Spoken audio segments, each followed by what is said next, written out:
Des yeux qui font baisser les miens, un rire qui se perd sous sa bouche. Voilà les portes se retouchent de l'homme à quel j'appartiens. Buenas tardes, queridos podcaster, alumnos y público en general. Esto es Coloquios, tu podcast de Coloquios Broadcasting Media.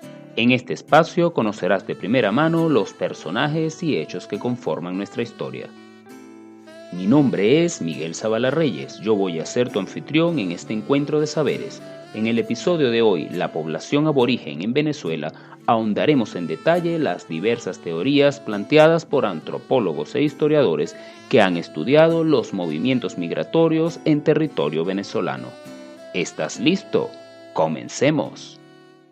Coloquios Broadcasting Media, brindando una respuesta a tus necesidades educativas a tan solo un clic de distancia.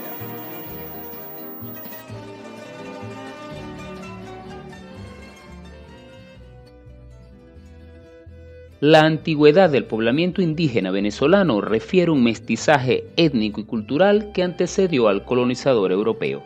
La posición geográfica que ocupa Venezuela en el extremo nororiental de América del Sur ha ofrecido condiciones óptimas para los movimientos migratorios que han ocurrido a través del tiempo. Los antropólogos Osgood y Howard en 1942 recrearon una imagen gráfica del trazo intermedio de la letra H para significar las principales rutas migratorias que se extendieron a lo largo de la costa occidental de América y de los caminos que siguieron los continuos movimientos de apropiación del territorio venezolano. Con certeza podemos afirmar que los conquistadores y colonizadores europeos ocuparon un territorio que había sido poblado por los indígenas entre los 12.000 y 15.000 años antes del presente. La primera gran oleada migratoria de la que se tiene información es la Paleoindia, con evidencias reportadas desde los estados Falcón, Lara y Bolívar, expandiéndose hacia la Amazonía brasilera. En la poligonal del Parque Arqueológico y Paleontológico de Tayma en el estado Falcón, Venezuela, se han encontrado restos de megafauna extinta desde hace más de 10.000 años. Algunos investigadores piensan que un clima más húmedo y una vegetación distinta a la actual posibilitó la vida de la megafauna en la región. Otros consideran que no hubo una variabilidad climática significativa y que los animales acudían a estas tierras en busca de los recursos de agua existentes. Esta situación fue aprovechada por hordas de cazadores que tomaban como presa a la megafauna. Para ello, el cazador paleoindio utilizó fragmentos de rocas como materia prima para elaborar sus instrumentos de cacería. Hablamos de puntas de lanza, cuchillos, hachas, especie de martillos y demás instrumentos tallados de forma bifacial en la roca. Las flechas debían ajustarse a las condiciones de cacería. Su elaboración atendía a una fácil manipulación, a un peso que permitiera un lanzamiento ágil a mayor distancia capaz de insertarse en el cuerpo de la presa. Esto fue logrado con la construcción del propulsor, herramienta de madera de unos 40 centímetros de largo aproximadamente, con empuñadura en uno de sus extremos y en el otro un tope que se ajusta en la base del dardo. Este artefacto actuaba como una extensión del brazo del cazador para aumentar la velocidad y alcance de dicho dardo, aunque su empleo decayó con la llegada del arco y la flecha. Para el estudio de las comunidades indígenas que habitaron el territorio venezolano antes de la ocupación europea, procede tener presente la migración interna que plantea teóricamente dos grandes centros de dispersión cultural, la selva tropical y la zona circuncaribe. La selva tropical comprende a los aborígenes que habitaron la Guayana y las áreas de influencia o pueblos circunvecinos hasta donde se iban expandiendo, mientras que la zona circuncaribe comprende los conjuntos pobladores de las regiones costeras y andinas principalmente. Estas dos zonas no constituyen grupos homogéneos en cuanto a sus características culturales, sino que son lugares de procedencia. Ahora, cuando nos referimos a la migración interna, encontramos el planteamiento teórico de dos grandes movilizaciones, la arawak y la caribe. Desde diversas visiones, el desarrollo de la organización tribal ocurría desde el centro del Amazonas. De ellas, la propuesta genérica Tupí-Guaraní-Caribe, con un movimiento migratorio hacia el sur y otra hacia el norte que llegaría a Venezuela. Al respecto, Lathrop y posteriormente José Oliver proponen un modelo de evolución cultural denominado Revolución Neolítica para el Nuevo Mundo. Toma el esquema de la ya citada propuesta migratoria Tupí-Guaraní-Caribe y reafirma que el inicio del movimiento humano fue desde el centro del Amazonas, agregando una movilización hacia los Andes y otra hacia el norte del continente. La ruta propuesta de Lathrop y el resto de sus apreciaciones son opuestas al modelo de Meggers y Evans, quienes indican que la migración ocurrió desde la región andina hacia el Amazonas. Por su parte, Alberta Zucchi propone un modelo de expansión desde la Amazonía a los llanos, relacionado a las series cerámicas ozoide y arauquinoide. Zucchi sustenta su investigación en el estudio que realizó en las calzadas y montículos de los llanos venezolanos, donde se infiere el desarrollo de actividades inherentes a la agricultura en estos espacios controlados por el hombre, mientras Morey y Morey plantean desde el punto de vista etnohistórico y lingüístico una importante movilización caribe desde el Amazonas que toma la ruta del río Magdalena para llegar a los llanos colombianos y el resto del territorio venezolano. Otro aporte importante que incluyo en esta descripción es el de Rouse y Lathrop, quienes concluyen que una vez que los caribes llegaron al Orinoco, dominan el territorio antes poblado por los arawak. Posteriormente arribaron a la costa central tomando el lago de Valencia. Algunos autores difieren de este planteamiento al indicar que la diferencia tecnológica en la producción alfarera no implica necesariamente que hayan sido dos grupos humanos distintos. Desde otra perspectiva podemos estructurar la dinámica que refiere la antigüedad del poblamiento indígena venezolano. Utilizando los datos que han ofrecido las excavaciones arqueológicas, se divide en 4 períodos en relación a su nivel cultural que muestran los testimonios encontrados. Estos períodos son el paleoindio, el mesoindio, el neoindio y el indohispano. Durante el período paleoindio se reconoce una variedad climática en Venezuela entre los 15.000 al 5.000 a.C. Se establecieron cazadores que vivían al aire libre formando pequeños grupos en los valles montañosos y las costas del noroeste. Durante mucho tiempo, estos primeros pobladores convivieron con la hoy extinta megafauna. Se trata de mastodontes, el caballo americano, megaterios, gliptodontes y macrauquenia, entre otros, a los que cazaban para subsistir. Al pasar el tiempo, la megafauna comenzó a escasear y la población humana aumentaba, por lo que se desarrollaron nuevas herramientas que evolucionaron hasta la invención del arco y la flecha, permitiendo al hombre del paleoindio cazar individualmente y matar presas a distancia, por lo que las fuentes de alimentación aumentaron, de forma que las aves, los peces, roedores y venados comenzaron a formar parte de la dieta común. En cuanto a la unidad social por excelencia de esta época, se cuentan las bandas constituidas por un número de entre 12 a 35 miembros, que a su vez se agrupaban en colectivos más numerosos que alcanzaban entre los 100 hasta 500 miembros. El nomadismo caracteriza su forma de vida y se dan entonces las primeras manifestaciones artísticas pintadas o talladas en huesos o piedras que conocemos como petroglifos. Luego tenemos el mesoindio, que va de los 5.000 a los 1.000 años antes de Cristo. En este periodo hubo una serie de cambios en las condiciones de vida a consecuencia de la desaparición de la megafauna, propiciando el desarrollo de nuevas formas de subsistencia.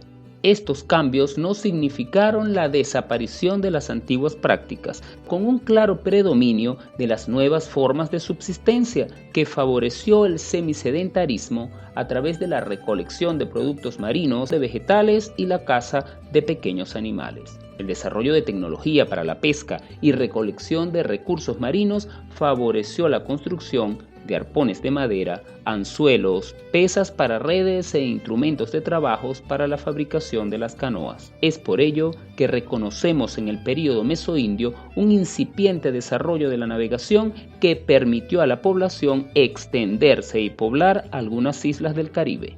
Las mencionadas formas primarias de agricultura fueron mayor en las zonas interiores alejadas de la costa.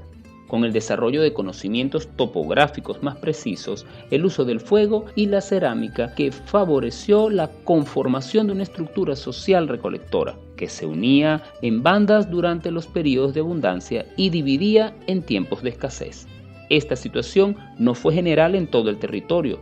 Los grupos preagrícolas convivieron junto con los grupos de pescadores, recolectores y cazadores, desarrollando intercambios culturales y un sistema de trueque en el que se beneficiaban mutuamente. Abarcamos a continuación el período neoindio, que va desde el 1000 a.C.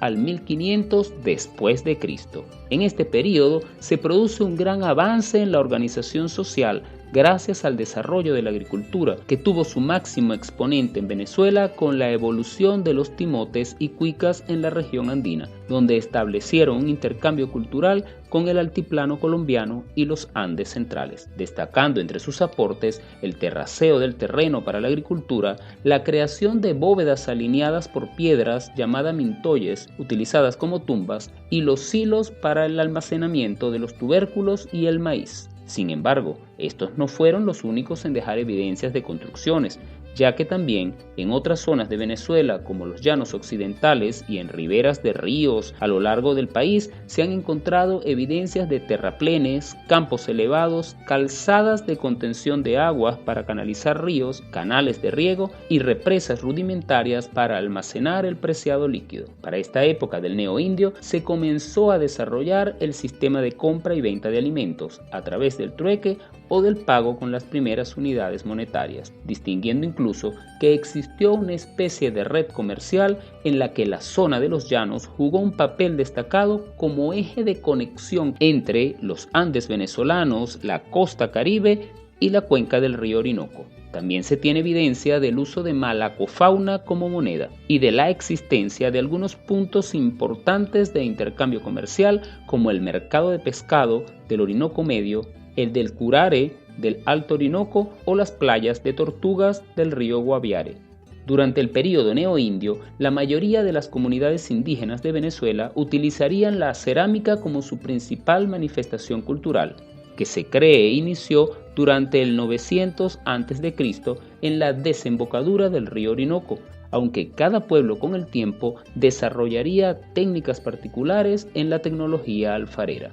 En este periodo, las formas de organización del trabajo se desarrollaron en el área del Orinoco, los llanos, la costa centro-occidental de Venezuela y parte de la cuenca del lago de Maracaibo, con la producción de alimentos basada en un sistema agrícola que dependía de la tala y quema de terrenos para el cultivo de yuca, maíz y ciertas leguminosas, la caza, la pesca y la recolección de frutos. En el caso de los Andes, se debe incluir el cultivo de la papa, una organización social compleja, el manejo de técnicas y recursos hidráulicos que permitió un uso eficiente del cultivo en pendientes. Al neoindio pertenecieron importantes dirigentes indígenas llamados jefes, diaos, guerreros o caciques, quienes defendieron sus tierras y sus pobladores. El último periodo de esta clasificación cronológica es el indohispano, que va desde el 1500 después de Cristo hasta el presente, caracterizado por el impacto de la conquista española en los pueblos aborígenes venezolanos. En el período indohispano se puede diferenciar dos vertientes en la arquitectura, la de agua y la de selva. A la arquitectura de agua corresponden los palafitos o casas construidas sobre la superficie marina con bases en el fondo. A este grupo pertenecen las viviendas de las comunidades paraujano asentadas todavía en el lago de Maracaibo y la laguna de Sinamaica, ambas del estado Zulia, y las casas del Guarao en el delta del Orinoco. A la arquitectura de selva corresponde la churuata, una vivienda colectiva típica de las etnias Yecuana, Panare y Piaroa, entre otras, en el sur del Orinoco. La necesidad de estudiar la cultura aborigen ha sido causa de clasificaciones diversas, destacando entre otras la consideración de áreas culturales. Háblese de la lengua, costumbres, cosmogonía, ritos y ceremonias, entre otros. El antropólogo Miguel Acosta Sáenz ha dividido el país en 10 áreas culturales prehispánicas, las cuales detallamos a continuación. En primer lugar, el área de la costa caribe, que va desde la península de Paria hasta Borburata. Es preciso considerar 3 subáreas, de los Cumanagotos, de los Palenques y los Caracas. Sigue el área de los Siparicotos, que aparecen como una inclusión entre pueblos caquetíos. Pueden haber sido una avanzada de caribes que resultó aislada por factores aún desconocidos. Continúa el área de los arahuacos occidentales, que integra a los caquetíos de la costa de Falcón y los del estado Lara y Yaracuy. Se extiende hacia el sur con los caquetíos de los llanos y llega hasta las zonas de los achaguas en el Airico. Se incluye la presencia de otras etnias de habla beyote. El área de los Girajaras está conformada por Girajaras, Ayamanes, Achaguas y Gallones. Algunos autores hacen un todo y los identifican pertenecientes al área de los recolectores de los llanos. El área de la Guajira se refiere solo a la porción venezolana de esta comunidad indígena, describiendo para el siglo XVI la presencia de recolectores y cazadores, mientras el área de los Caribes occidentales comprende a los pemenos, bobures y la extensión de los motilones hacia Perijá. El área de los Andes se plantea como una prolongación dentro del territorio venezolano de la cultura andina, representada por los timotes y cuicas. Por su parte, el área de los recolectores incluye recolectores, cazadores y pescadores de los llanos, desde el delta del Orinoco, donde son sus actuales representantes los guaraunos, hasta los estados Portuguesa y Lara. Faltaría por mencionar el área de los otomacos, que incluye a los otomacos, guamos y taparitas, y parcialmente a los yaruros, y el área de Guayana, que abarca todo el territorio situado al sur del Orinoco. La complejidad del poblamiento prehispánico de Venezuela, descrita con todos estos distintos aportes, se resume en la osadía de unos hombres que hace más de 15.000 años iniciaron un movimiento migratorio y la construcción de una civilización en una nueva tierra, Venezuela. Hablo para ustedes Miguel Zavala Reyes. Recuerda dejar tus comentarios y nos vemos en un próximo Coloquios.